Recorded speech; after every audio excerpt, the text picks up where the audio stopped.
Orang-orang Arab itu hijrah mereka sebelum tahun 900-an itu tidak terlalu banyak. Sejak tahun 1850-an baru mulai banyak orang-orang Hadramut yang datang ke Indonesia. Kebanyakan orang Arab yang datang ke Indonesia ini dari Hadramut. Karena apa? Yang pertama karena kehidupan di Hadramut sangat susah. Apalagi Hadramut dulu dijajah sama Inggris. Sehingga banyak orang-orang Hadramut yang keluar. Bukan cuma ke Jawa. Mereka juga ke Amerika, kemana. Mereka pokoknya meninggalkan negerinya.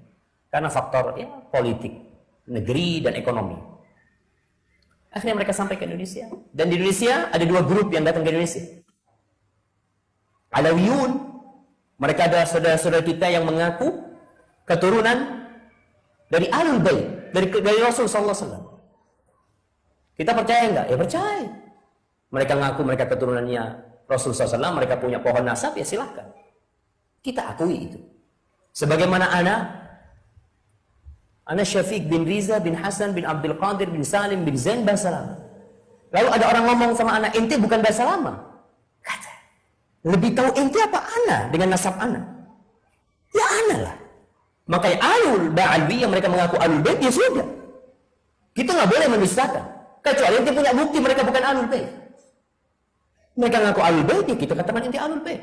Dan ada ketentuan, aturan-aturan menjadi keluarga Rasul SAW. Nggak boleh makan zakat. Itu menjadi orang yang paling wajib menegakkan sunnah. Itu ada aturan. Yang datang ke Indonesia, dua. Dari Alawiyun dan dari Masyayikh. Lalu kalau kita bicara orang Arab itu ada kasta-kastanya juga. Yang pertama disebut Qabail atau Gabail. Mereka adalah hamalatus silah, tukang perang. Gabail ini ya pokoknya mereka perang, nguasain mana itu disebut Gabail. Yang kedua ada At-Tujar, pedagang. Mereka yang kerjanya ya, pedagang orang-orang fulus. Yang ketiga Az-Zurra wal Falahun, para petani. Ada lagi yang di bawah mereka. Yang ke Indonesia ya macam-macam. Ada yang dulunya mereka Gabail datang ke Indonesia, ada yang Ahlul Bait datang ke Indonesia, ada yang pedagang datang ke Indonesia, ada yang mungkin juga petani datang ke Indonesia, datang ke Indonesia mereka untuk memperbaiki taraf hidup mereka di Indonesia. Cuma tetap Ba'alwi, mereka menjadi tokoh agama. Jarang dari orang-orang Arab Masyayikh ini jadi tokoh agama. Seakan-akan hanya milik mereka. Datanglah ke Indonesia, mereka kumpul di Indonesia. Jadilah orang-orang Arab sekarang untuk melihat, itu yang tersisa. Jumlah orang Arab di Indonesia itu, ketika Anda nulis ini, jadi 8 tahun yang lalu, itu di koran Riyadh, insya Allah, disebutkan jumlahnya 5 juta orang Arab yang di Indonesia. Yang di Hadramut nggak sampai 2 juta atau 3 juta. Yang di Indonesia lebih banyak orang. Karena yang di Hadramut banyak keluar. Kemudian Syekh Ahmad Surkati, beliau berulang kali dalam kitabnya. Ini kitab yang tulisan tangan beliau. Insya Allah bukan beliau yang tulis tangan. Beliau mengimlakkan kepada muridnya ketika perjalanan. Judul kitabnya ini Ithaful Ibad. Ini kitabnya Syekh Ahmad Surkati. Ithaful Ibad bitafnidi maza'imil Haddad. Ini kitab dialog dengan Al-Haddad, salah satu dari tokoh Alawiyyin. Beliau mengatakan nih dalam kitabnya, "Falya'lam Alawi Al-Haddad wa amsaluhu," hendaklah Alawi Al-Haddad dan yang semisal dengan Alawi Al-Haddad.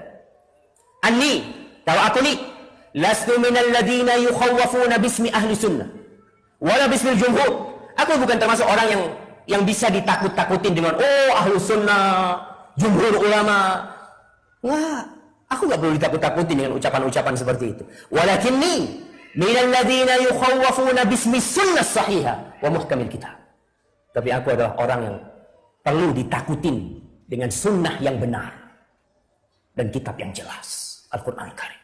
Kalau mau nakut-nakutin jangan pakai omongan, ente menyelisihin ini, enggak. Kalau ente ada sunnahnya, ente bisa takut-takutin Anda. Ini Syekh Ahmad Surkati. Wa ahlu sunnah fi nadhari, kata Syekh Ahmad Surkati, dan ahlu sunnah menurutku, man ya'tamiduna ala kitabillah wa sunnati rasulih sahihah. Ahlu sunnah itu adalah orang yang bersandar kepada kitabullah dan sunnah yang benar, sunnah Rasul SAW yang sahihah. Faman ja'ana Ini Syekh Ahmad Surkati ngomong dalil udah. Faman ja'ana bi ghairi hujjatin thabitatin minhuma. Siapa yang datang kepadaku tanpa dalil yang jelas dari Quran dan Sunnah, fala qimata li kalamihi indana fil umuri diniyah. Omongan dia untuk urusan agama nggak ada nilainya buat kita.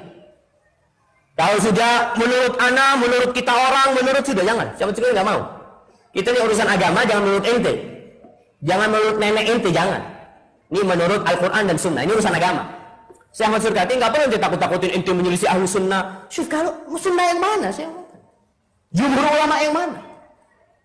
Kalau memang benar anda menyelisihin, anda akan tinggalkan. Tapi kalau sudah ditakut-takutin, banyak orang suka ngomong-ngomong seperti itu.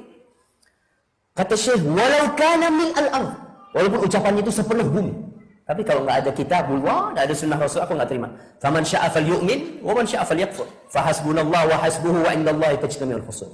Cukup Allah sebagai penolong kita dan penolong dia, dan nanti kepada Allah akan bertemu tuh, berjumpa orang-orang yang ribut.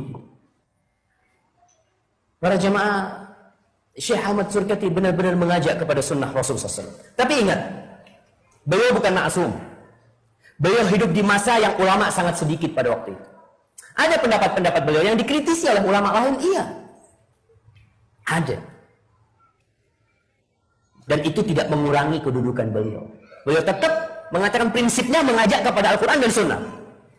Kita akan lihat bagaimana beliau mengajak kepada pemahaman salafus saleh. Kalau bicara pekerjaan Syekh Ahmad Surkati pernah jadi guru di Al-Irsyad dan pernah dikeluarkan sama orang Al-Irsyad. Syekh Ahmad Surkati itu ketika ribut sama Ba'alwi, penyebab berdirinya Al-Irsyad ini, Syekh Ahmad Surkati pada waktu itu ke Solo.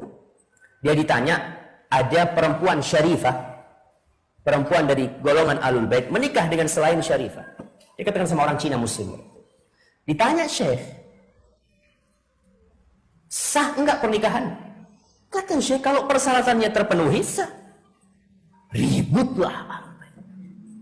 Nanti gimana bilang sah? Dia itu harus minta izin sama semua Alawiyin. Baru kalau semua Alawiyin mengizinkan dia menikah, baru boleh. Karena hak nasabnya itu hak semuanya. Akhirnya Syekh pulang dari Solo ke Jakarta, mulai ada perubahan di orang-orang Alawiyin. Syekh nggak disapa, sampai akhirnya Syekh mengundurkan diri. Padahal yang datangkan Alawiyin. Ketika Syekh mau pulang, disebutkan Syekh lagi duduk di stasiun, ketemu sama Nagibul Arab, Umar Manggus.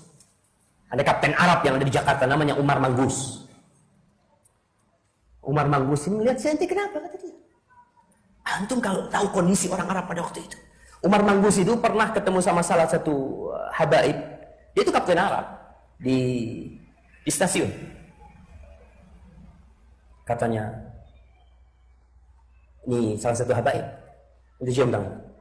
Kata Umar Manggus, Beb, nanti inti di rumah anak kasih 10 kali saya buka. Tapi di sini banyak orang. Masa anak sih? Dan itu dipraktekkan di Madaris Alawiyin. Syekh Ahmad Surkati, salah satu penyebab dia keluar juga, ada 2 orang dari keluarga siswa di madrasah di Jamiatul Khair ini ngomong, Syekh, anak punya usul, Syekh.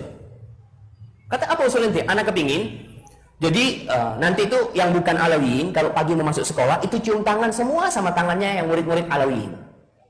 Kata Syekh, nanti ngomong kayak gitu. Marah, Syekh. Sempat emosi, tapi sama ustaz yang lain diam-diam diademkan ya, didinginkan. Akhirnya Syekh alhamdulillah menerima, beliau berusaha untuk memperbaiki, tapi akhirnya beliau keluar juga, diterima oleh Umar Manggus. Kata Umar Manggus, Syekh, kau nggak usah pulang, kita bikinkan madrasah, nama madrasahnya Madrasatul Islah wal Irsyad. Tuh madrasah yang pertama. Tahun berapa Al-Irsyad berdiri? Jemaah 1945.